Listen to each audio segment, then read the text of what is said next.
evening, ladies and gentlemen. Thank you for joining us this evening. Gideon, Zakia, welcome to you. Great to have you on. We're going to give it a couple of moments as people join. Thanks for your time this evening. And we're looking forward to having a good discussion around subject choice and helping to shed some light on this important consideration in grade 9 going into grade 10. My name's Crispian Lees. I'm the head of education at Advantage Learn, and joining me this evening is Chanel Peverett from Learn to Link, our partners in Further Studies English, and Vanessa Kitching, a psychometrist, also in partnership with Learn to Link. And we're going to be talking about subject choices. Also in the background is Norm, who's supporting us this evening, and we'll be picking up any questions that come via the Q&A or chat and making sure that they are directed to us so that we can address them. So please, if you have any questions, we welcome them. That's what we are here to do this evening, is to support the process of subject choices.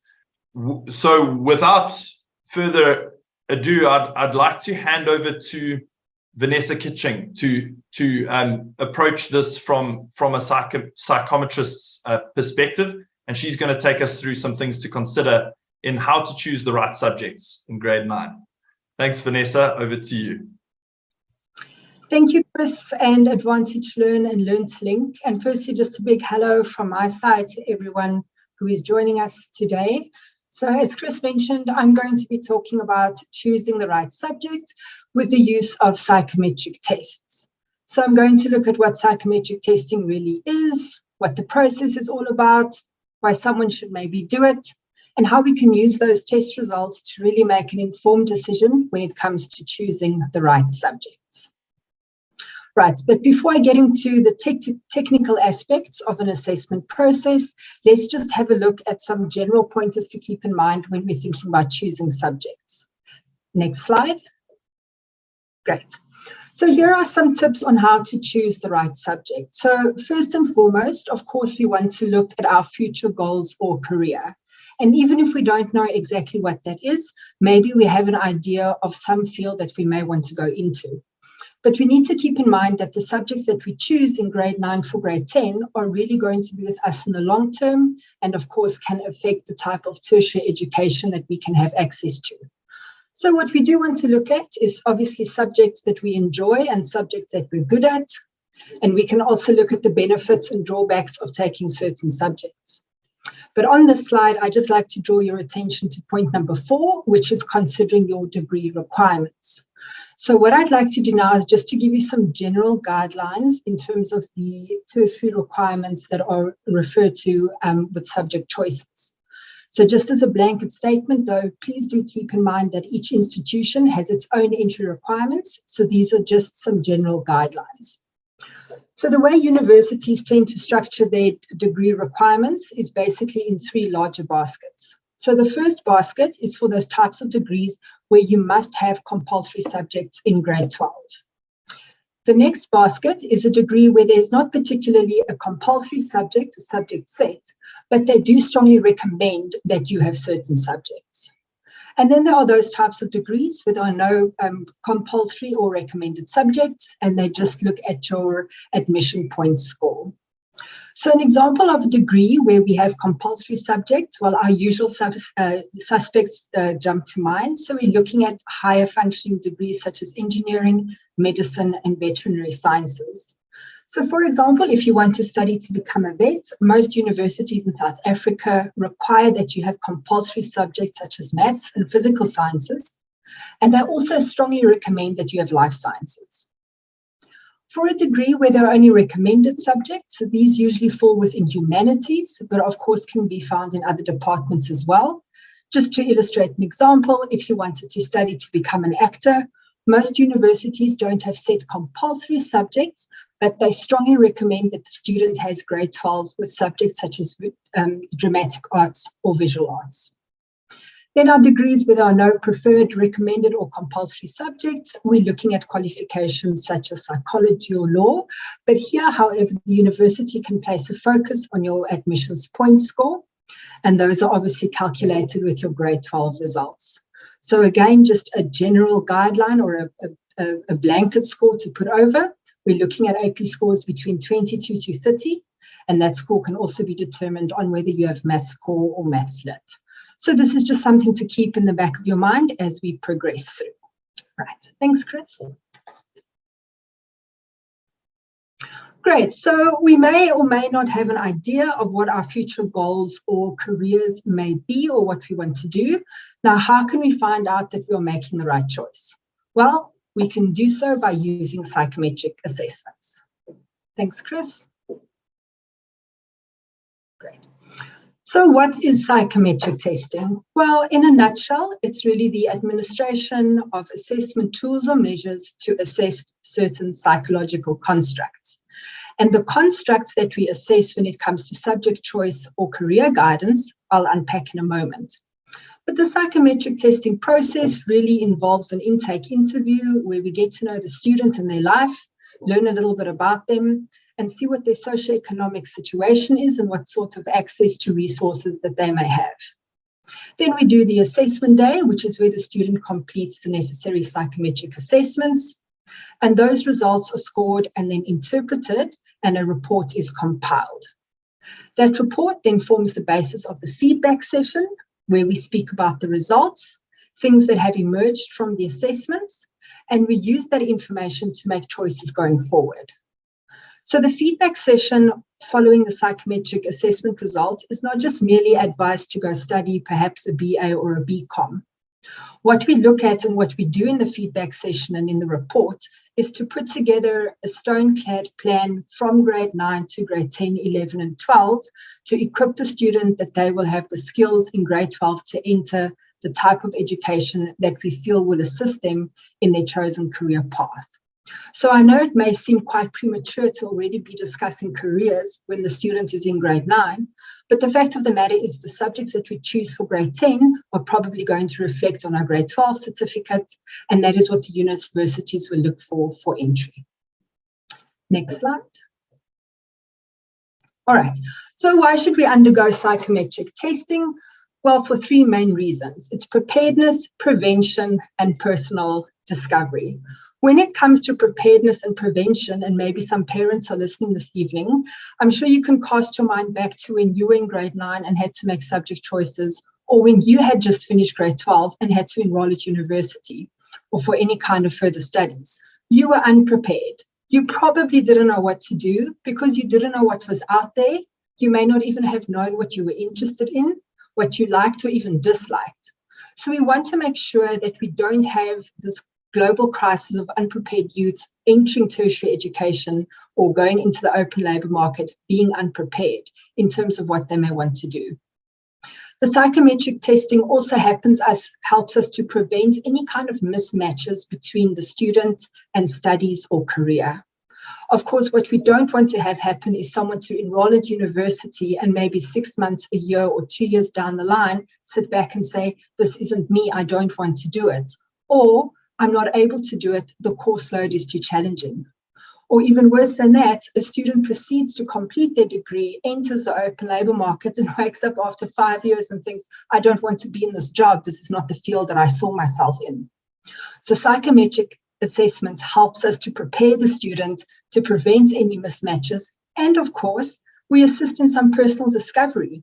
The assessments are great in helping us to learn about ourselves, to learn about our unique personalities and our strengths in our developmental areas. And we take all of those concepts together to put forward a path for the student. Thanks, Chris. Okay, so during subject choice assessment, what are we actually looking at? So previously I mentioned that testing assesses certain psychological constructs. And when it comes to a subject choice battery, the 3 psychological constructs that are assessed is personality, aptitude, and interests. And I'm going to unpack each of these briefly. So why do we want to know about someone's personality? Why should the student's personality be assessed when choosing subject choices? The fact of the matter is we can see that there are certain personalities that resonate with certain jobs.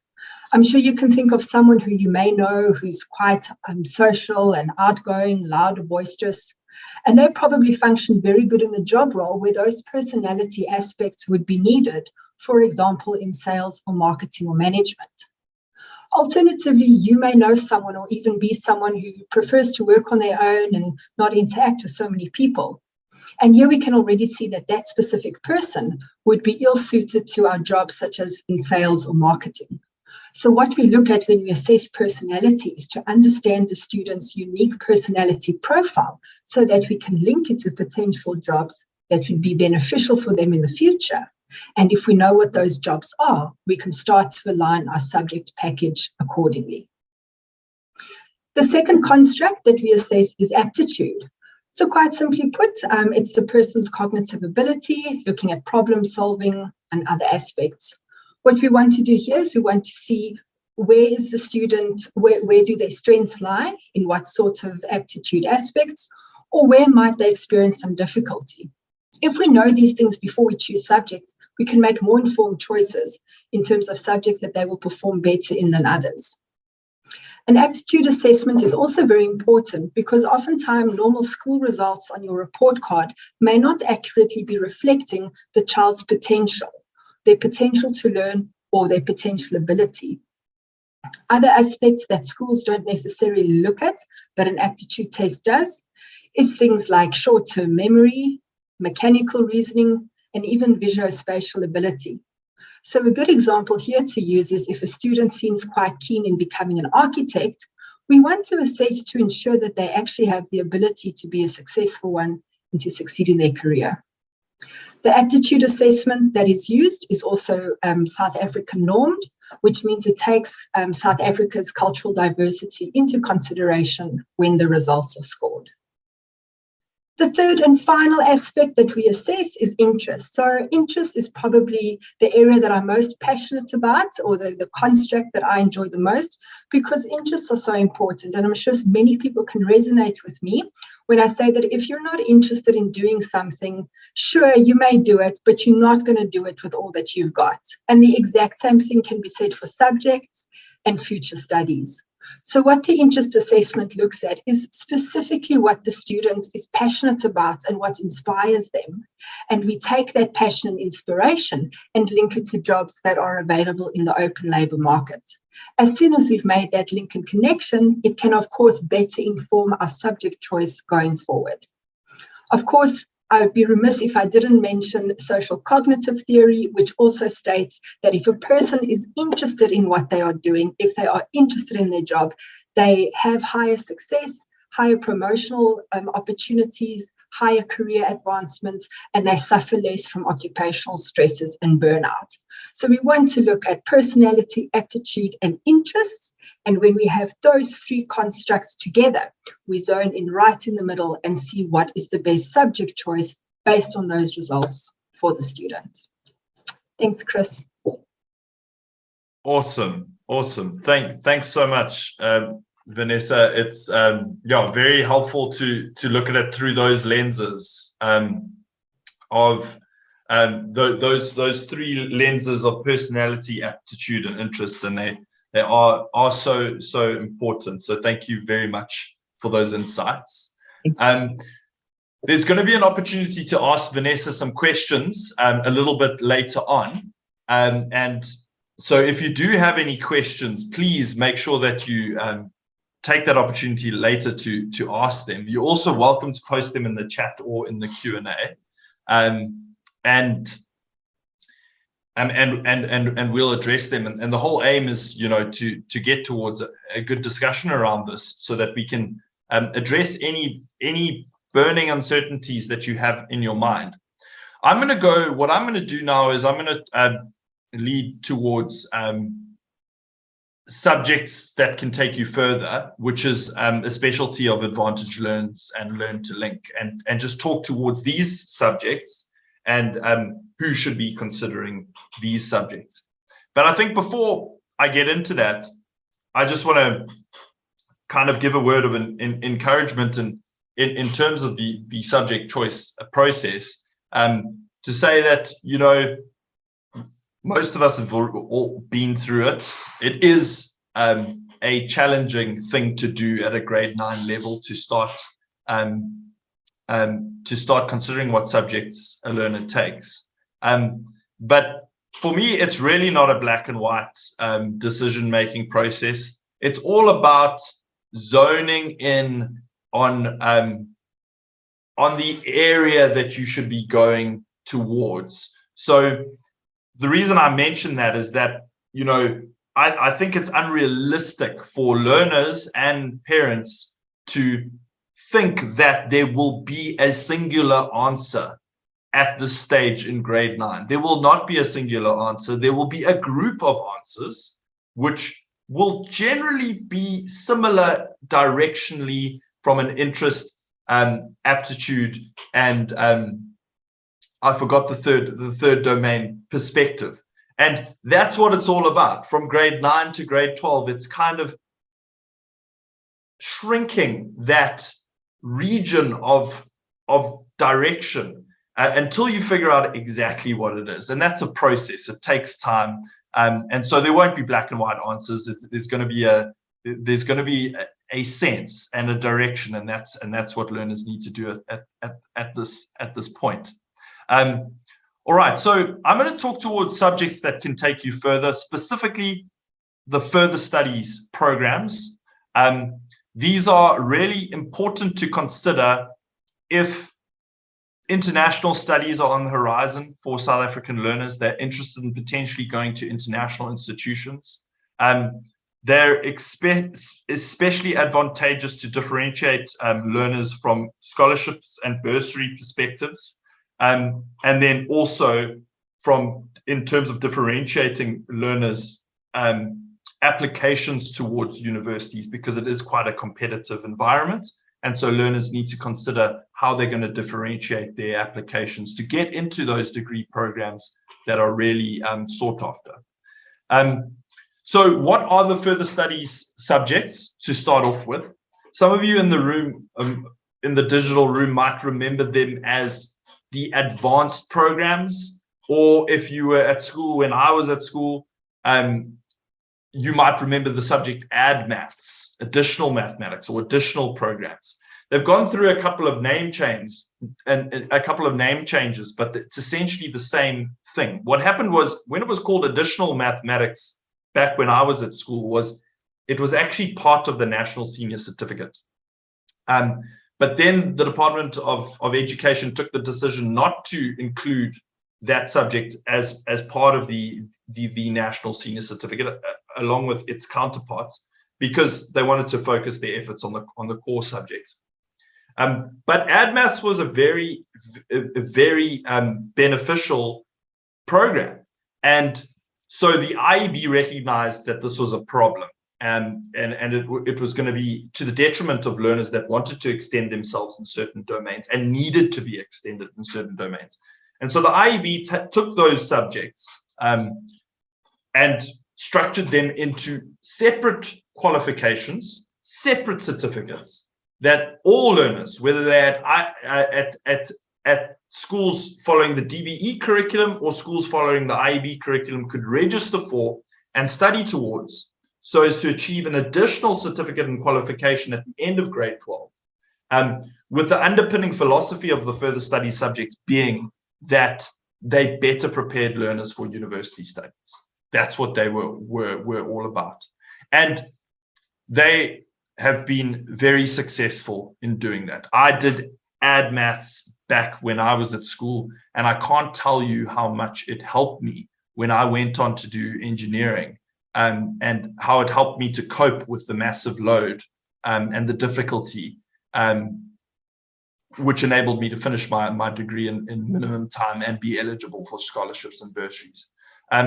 So after they were called the advanced programs, and the IEB went to significant effort and cost to get these certificates benchmarked globally to a GCE A level, which is the most advanced level that learners can achieve in the UK at a high school level. The IEB recently launched their international secondary certificate, an international qualification, and they brought the advanced programs into that certificate because of their the global relevance that they had already achieved. And so the further studies programs are programs that learners can consider to extend themselves beyond the core curriculum, essentially cover university level concepts ahead of time, but also achieve an additional certificate and an additional qualification in their grade 12 year that is looked at very favorably by local institutions and has global relevance for learners who want to potentially study overseas. All right, so why would a learner potentially why would someone consider doing further studies? Well, first of all, it improves learners' core subjects, and when I'm talking about further studies, there are only four further studies programs that are available: further studies maths, further studies English, further studies physics, and further studies Afrikaans. Learners that take these further studies programs almost unanimously report the positive impact that it then has on their core subject. So if they're taking further studies maths, they find that they do way better in their core maths as a result. Now, it must be stated that these further studies programs, it's not extra maths or extra English or extra Afrikaans or extra physical science. They are advanced programs. Learners will cover first-year university concepts ahead of time. And because they're being extended, by virtue of the fact of them being extended, their basics will inevitably improve, and that has a really positive impact on their core subject results. As I've alluded to earlier, it helps significantly in university applications. The universities know that these further studies programs are tough programs, and learners that can pass and achieve a further studies certificate are learners that have significant, are learners that have shown that they have excellent work ethic and the work ethic that they need to get through the difficult programs at a university level. And over and above that, they obviously have ability in that field as well. At some universities, they actually count the further studies programs towards the admissions point score. And then some academic studies have shown that learners that take further studies programs are less likely to struggle at university. And that is their underlying objective, is to better prepare learners for university studies. Learners go through a massive transition when they move from high school to university. In high school, learners are given a lot of time to come to terms with the concepts that they are studying. When they move to varsity, the academic program moves swiftly and rapidly, and learners need to keep up. And the further studies programs really help during that difficult first year transition. So for instance, to talk to two kind of profiles of learners, at school, you get mid-aptitude learners who do really well at school because they've got a very strong work ethic, they're motivated and ambitious, and and that really serves them well. But they may not be the highest aptitude learner. They may not pick things up that quickly, but they work at it and they pick it up and they do well as a result of it. As a result, they get straight A's as a result of that, which is excellent. But they need those types of learners need a little bit more time to grapple with concepts and come to terms with them. So further study subjects are exceptionally helpful to those types of learners, because when they move to university, they need to pick things up quickly, and the further study subjects give them that leg up. There's another type of learner that further study subjects are really critical for, and that is your exceptionally high aptitude learners. Learners that are gifted with brilliant minds to such an extent that they don't need to worry about doing their homework, studying weeks ahead of a test. They can literally not do their homework, look at the work the night before the test, and they still do exceptionally well because they're gifted with such a brilliant mind, which is really nice at school. It opens up a lot of possibility for doing other things, and but unfortunately that is really to the detriment of the development of a strong work ethic, which ultimately everyone needs beyond high school. The world of work and the world of university requires you to have ability and work ethic, and work ethic becomes increasingly important beyond high school. And so further study subjects for exceptionally high aptitude learners oftentimes is the first opportunity that they are actually meaningfully challenged and forced to develop diligence, work ethic, grit, resilience. And for those types of learners, it's really important that they do them.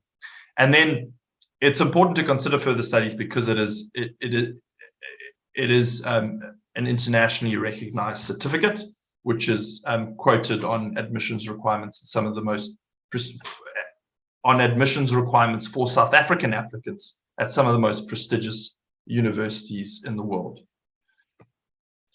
Who should do further study subjects? Learners with a strong core subject competency. So we generally say, depending on when the further study subject starts, further studies math starts in grade 10, further studies physics starts in grade 11. Further studies English, learners can take any time from grade 9 to 12.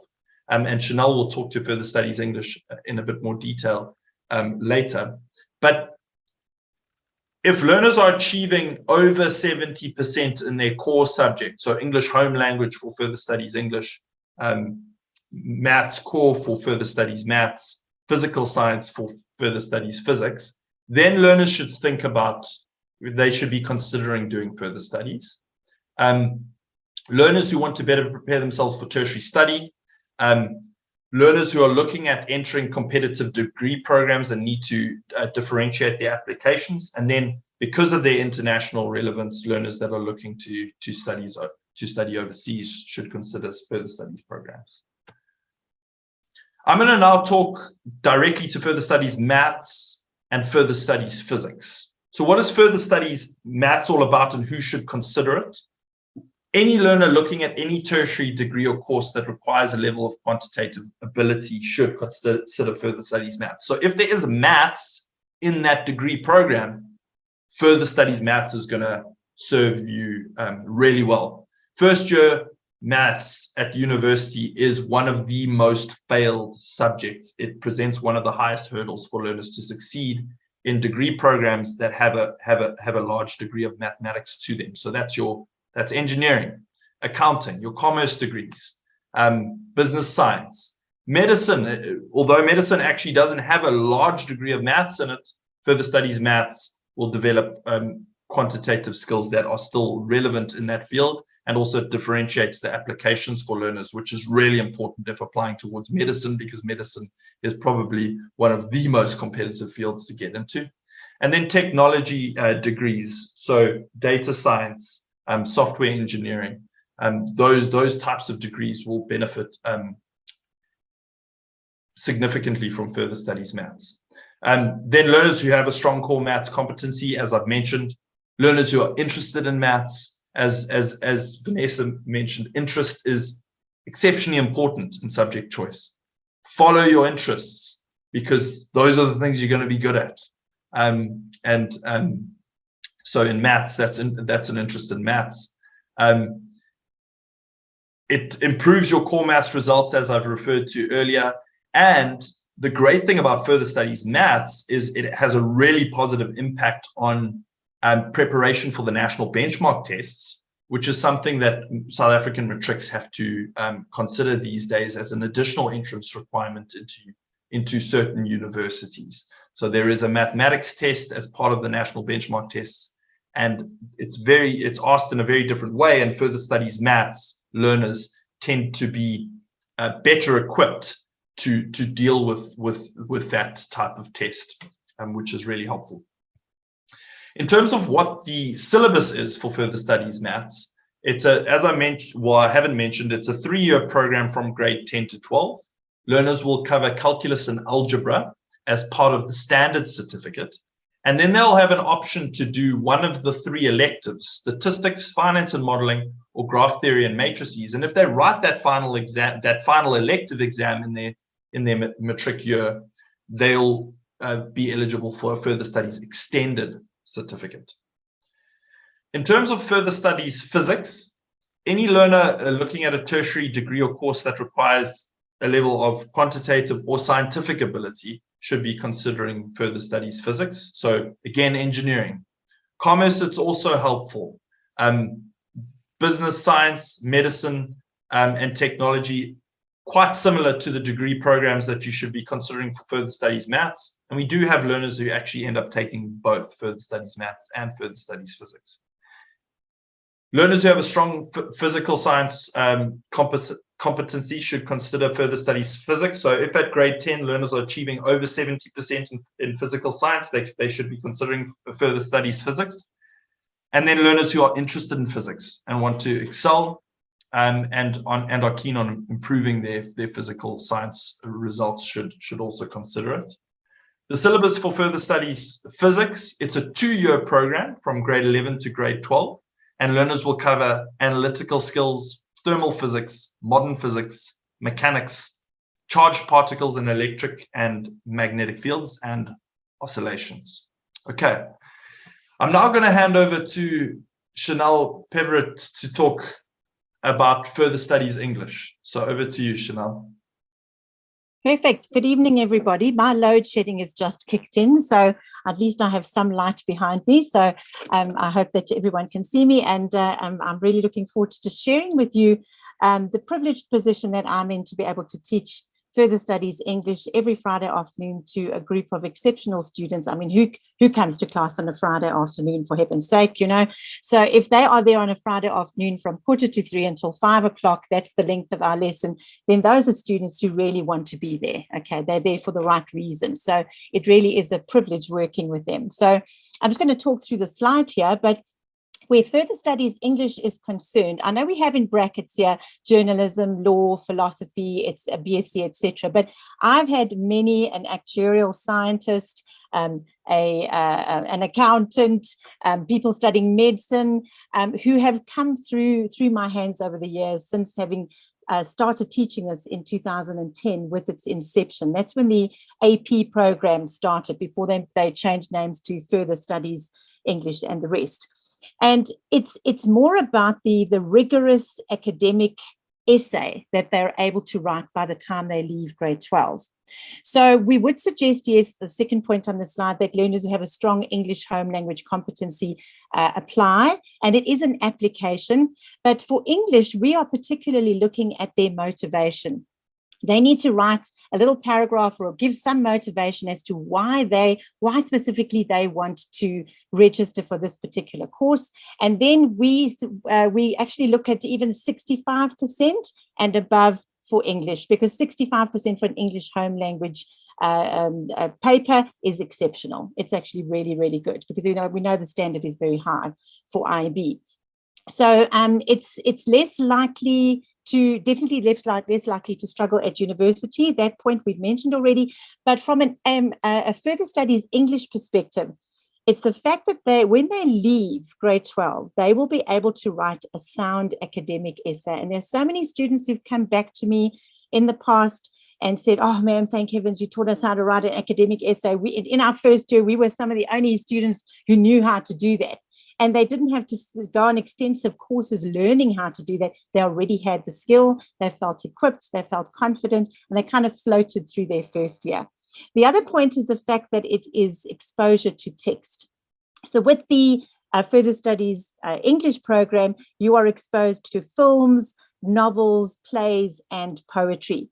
And we actually extend you beyond there, because there is quite a large philosophical component as well, because every writer is writing from a particular philosophy and philosophy around life and existence, etc. And those are some of the things that we delve into. So if you're interested in philosophy and it's something you think you might want to take at university, then this subject also lends itself to thinking like that already in that manner. The second last point on the slide, teach how to think, not what to think. Absolutely. Okay. We have very interactive sessions on a Friday afternoon. We are blessed in that most of our, I believe our attendance rate for further studies English for this year is 80% and above. So most students are online, even though they have the capability of watching the recordings of the classes on a Friday afternoon. They still prefer to be online during the live online session, which really means a lot to us. Definitely extends and challenges students. And yes, if you are entering this program, you are wanting to be stretched, and trust me, we will stretch you. Okay. Our grade 9s initially, when they come in with these big eyes, and we have grade 9, 10, 11, and 12 students in one class, because for further studies English, age is a number. And we have some of our grade 9s and 10s who regularly take on grade 11s and 12s, and they speak just as confidently, and we encourage them not to think of themselves as in grade 9, but just as another student. They're merely just another student. Next slide, please. Thank you, Chris. Right, so for the further studies English genres, as I mentioned, we have prose, which are the novels, drama, films, and then poetry. For question 1, and you can go to the next slide. Thank you. I'll mention the genres on the slide after this one. But for question 1, they need to cover the genres of film, prose, prose, which is the novels, and plays, which is the drama component. They need to select 4 texts to answer question 1. So there are 3 questions as part of this examination. So question 1, they need to use the films, the novels, and the plays in order to answer that. But they choose only 2 genres. We expose our students to all the genres because we feel that that is another way in which we can stretch them. The theme applies only to question 1. So every 3 years, IB changes the theme for further studies English, and all the texts that we study in relation to a particular theme, but that is only to answer question 1. So the current theme is being and being with. In other words, looking at the ideas of existence, looking at the being myself, okay, looking at the self, looking at other, and then looking at the universe at large. Okay, the being with would be more on a relationship between characters, etc. Okay. So this comes straight from IB. Candidates should use their chosen texts to explore the complex ways that our identities are formed, our inextricable and often troubled ties to those in the worlds around us, and the strategies we employ to bring peace and healing to broken relatedness. Okay, so we go deep. All right, next slide. Thank you, Chris. Right, so for question 1, I've already mentioned, so our students would choose either 2 novels or 2 plays, or 2 plays and 2 films, or 2 films and 2 novels, but they would choose 2 genres, even though they've been exposed to all 3 genres. Okay, thanks, Chris. For question 2 addresses the poetry. So in the past, they referred to the schools of poetry. Now they've changed the syllabus slightly, and they now have different immersions. So the poets that we study according to the immersions, and currently we've selected, there are 5 different immersions, and the 2 we've selected for this year are identity, where we use poetry. Poetry is used to look at how we can explore giving shape to our sense of self and our understanding of our place in the world. And relationships, where we're exploring how poetry wrestles with the complexities of human interdependence. For next year, we're holding on to relationships, but we are going to be looking at marginalized voices, okay, with that. And that is basically where we are giving a voice to, and sorry, I just have it over here. I'd like to share it with you. Exploring how poetry provides a platform for those whose voices have been silenced. So every poet that we choose, we now look at as in relation to these immersions, okay, rather than the schools of poetry like the Romantics and Victorians, modernists, postmodernists, etc. So they're just classified in a slightly different way. Thank you, Chris. Question 3 is a very exciting question because it's your own choice. So you read 4 of your own fictional works. We do guide you in your choice of those fictional works because we want you to be reading rigorous texts. Okay, so we do allow certain young adult novels, absolutely, but we're very selective about how we actually teach you how to choose the texts so that you can answer the questions sufficiently in order to get the highest mark. So these texts are read and they're studied independently, but we teach you the process of how to approach question 3, because questions 1, 2, and 3 are you approach in a slightly different way, but they're all essentially academic essays where I'm sure most of you are familiar with the Peel rule, point, evidence, explain, link. We are looking for that all the time, but it's at a higher level. Okay, so to give you a time frame, where for English home language, you would be studying 1 novel in an entire term, we take 3 lectures to study 1 novel. Okay, so it's very much university style where you need to arrive in class with the first lecture already having read the text or having watched the film so that you can engage in that rigorous debate. Okay, thank you, Chris. And I think it's back to you, Chris. Thank you very much. I'll answer any questions towards the end of this webinar, but if any of you are thinking of joining, then we look forward to working with you. We do have lots of fun online on a Friday afternoon, and we look at English from a very, very, with a different lens, okay, and a different set of eyes. So you're welcome to also to come and have a look-see, and if you'd like to just sit in on a lesson, then that is an option for you as well. Thank you, Chris. Great, thank you, Chanel. And those are the 3 further studies programs that are available through Advantage Learn: Further Studies Maths, Further Studies Physics, and Further Studies English. I hope that gave you an idea of who should be considering further studies and what they're all about. In terms of the learning streams that are available, we have a guided online learning stream, a live online learning stream, and in-person learning streams. The guided online video learning stream is studio-produced video lessons that are prescribed weekly to learners. They're able to complete the lessons at a time which suits them, pause, rewatch, rewind, and it includes the physical write-on workbook in maths and physics and the notes necessary in English. Although in Further Studies English, the stream that we focus on is the live online stream. The discussion is really important in that field, and so live online lends really well to that. Although the live online lessons are available in all 3 programs: Further Studies Maths, Further Studies Physics, and Further Studies English.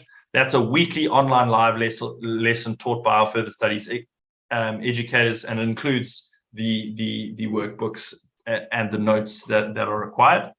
And then in-person lessons are available in Further Studies Maths for learners in Durban. We have a center in Durban, and those are weekly in-person lessons that everyone is pretty familiar with. All of our programs in Further Studies are really well supported by a program coordinator who makes sure that all our learners and parents are well informed and staying on track. If learners are falling behind, we engage and ensure that we come up with a way to get them back on track. Learners have access to technical support because our programs are fully supported by our Advantage Learn campus with a wealth of resources on the campus. And so if there's any problems in terms of accessing the campus, our technical support team will jump on them and make sure that learners are not blocked in their learning. All learners are enrolled onto dedicated Further Studies support WhatsApp groups so that they can engage with their peers with subject-related questions and help one another in that regard. But their educators are also on those WhatsApp groups so that they can ask content-related questions and get support, as well as the coordinator, so that they can ask administrative questions and get support. And our Further Studies programs include access to our powerful resource libraries, which are video libraries and question banks that learners have available to them. If you're interested in further studies, you can simply go onto advantagelearn.com and navigate towards Further Studies and submit an application to be part of our programs in 2023. I really can't I really can't overstate how beneficial these further studies programs are, having experienced how much additional maths helped me when I studied engineering beyond high school, and just the advantage it gave me in terms of understanding things more deeply, because I had a way better footing going into my university degree program. So I hope that was helpful to hear about our further studies programs, and it would I hope to see some of you on those programs next year. That really brings us to the end of our prepared presentation. We've spoken around subject choices and the important things to consider when making this decision, and then we went into further studies subjects, which is an important bouquet of subjects and programs that learners should also be considering that aren't broadly available at schools, and so we like to make you aware of those at this point. Right now, we want to open for any questions that you might have. So please, if something's come to mind and you'd like to ask Vanessa, Chanel, or myself a question, let us know in the chat or in the Q&A, and we'll do our best to answer those. Just Vanessa, is there anything else on your mind that you would like to share while we wait for any questions to come in? Chris, just to touch on your comments that you left, just, when I tied up things from my side. So it was important that you highlighted that subject choices, it's not as important as they are for the future. We're not chiseling anything into stone, and we're not saying, well, because I chose the subject set means I'm going to be either restricted to X, Y, or Z. So it is important, I think, if there is any anxieties with the learners who are about to choose their subject, to take a step back and just think, all right, if I'm unsure of what to do, how can I better inform my decision? And what is it that I actually may want to go into broadly, generally speaking, in the future? There are also just a select number of subjects that we can write in grade 12. And of course, the university's degrees are aware of that. So the chance of you making a totally incorrect decision is unlikely, but we still want to make sure that that student is choosing the best possible option for them going forward. So thanks for just highlighting that earlier. Thanks, Vanessa. That's really helpfully framed and well put. I appreciate that. Yeah. I do see Chanel, yes, over to you before we move on. Just quickly to reiterate what Vanessa said, it was so helpful for Vanessa actually tested both our children earlier this year, and it was so helpful for us just to know which fields they marked out in, was it in an investigative field or a realistic field? And then what were the kinds of occupations within each of those fields from which they could choose? And we would not have had that in mind at all. And there were certain occupations that I would never have thought of that were listed there. And our children were actually, interested in asking questions about them. So it really opened our minds, and we had a bigger vision for them of what than what we had before. So that really worked well for us. Yeah, so I just thought I'd share personally what my experience. Sure. Yeah, so helpful. I think what's just so important at this stage is that parents and learners start engaging actively with these questions, and if they're engaging with the questions, then they're on the right trajectory. They're not going to necessarily have the answers now, but they're going to start to form the answers, and that's probably as far as they need to go at this point to get a general understanding of where they want to go, which is fantastic. Gideon, thank you for your question. Is further studies maths the same as pure maths? Good question. So in the current formulation of the National Senior Certificate, the normal maths in the classroom is known as core maths. So I'm assuming that when you refer to pure maths, you're referring to the normal maths at a school level. So no, further studies maths is not the same as core maths. It is advanced maths. So it takes learners beyond the core maths syllabus to about a first year university level, where we study integration, differentiation to a large degree of depth, mathematical induction, statistics at quite an advanced level. So it's not the same as normal maths at a school level. I hope that answered that effectively for you, Gideon. if it didn't, just follow up with another question, and I can try and better answer that. Thank you. Chanel, anything from your side before we think about closing off the session this evening?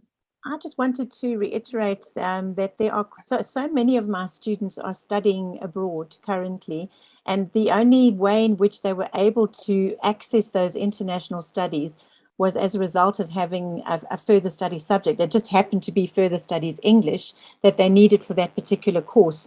But that was basically their ticket into an international environment. And I have, most of them are in Holland. A lot of them are studying in Holland. I have one or two in America. There's one studying in France, and they're all, and a lot of them have taken their studies to another level, in that one's doing his PhD in philosophy now. And also my assistant lecturer for advanced, listen to me, advanced, I'm still thinking advanced, further studies English, Natasha Ferreira is currently doing her PhD in ancient Greek, and she's an alumni student. Okay, so she did further studies English at school as well, and that's where she's operating now. And she's actually a lecturer at the University of Pretoria in the Greek department. So, you know, a further studies subject does just catapult you a little bit higher into a higher level of functioning than if you're just doing English home language or usual normal physics, normal core maths. Okay, so it's not knocking those subjects at all, but if you really want to be competitive, then I would suggest that you consider one of the further studies subjects, at least one of them.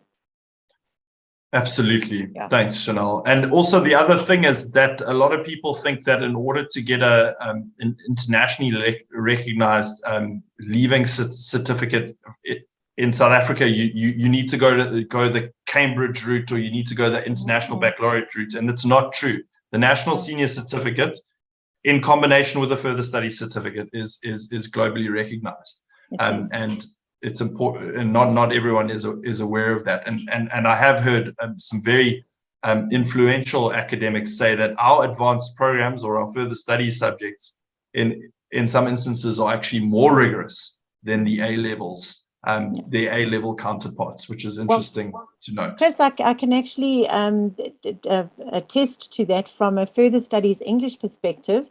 You know, and a further studies program is the equivalent of an A-level, okay, according to that UK NARIC measuring tool.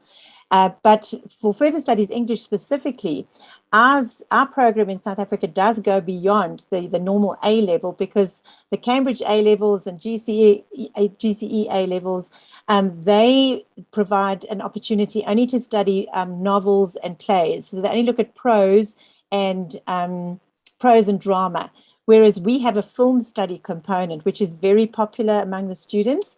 So if any of you are interested in pursuing further studies English with us, we've actually just sent out a questionnaire to our students, and they're going to be instrumental in selecting their own curriculum next year.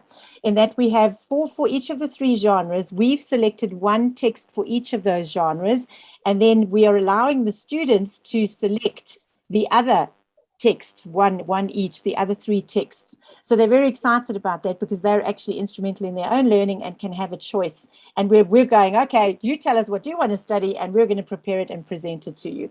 So if you are interested, please contact Advantage Learn as soon as possible, so we can send you that questionnaire, and you can even be part of creating your own curriculum for next year, which is very exciting. Amazing. Thanks, Chanel. Sure. Great. So we don't have any other questions.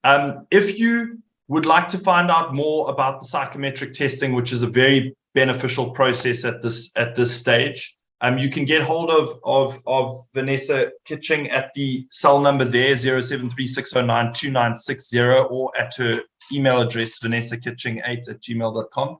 Norm will post that in the chat so that you can copy and paste those details and use them. And then if you're interested in finding out more about the further studies programs, we do have a further studies dedicated webinar on the 29th of September.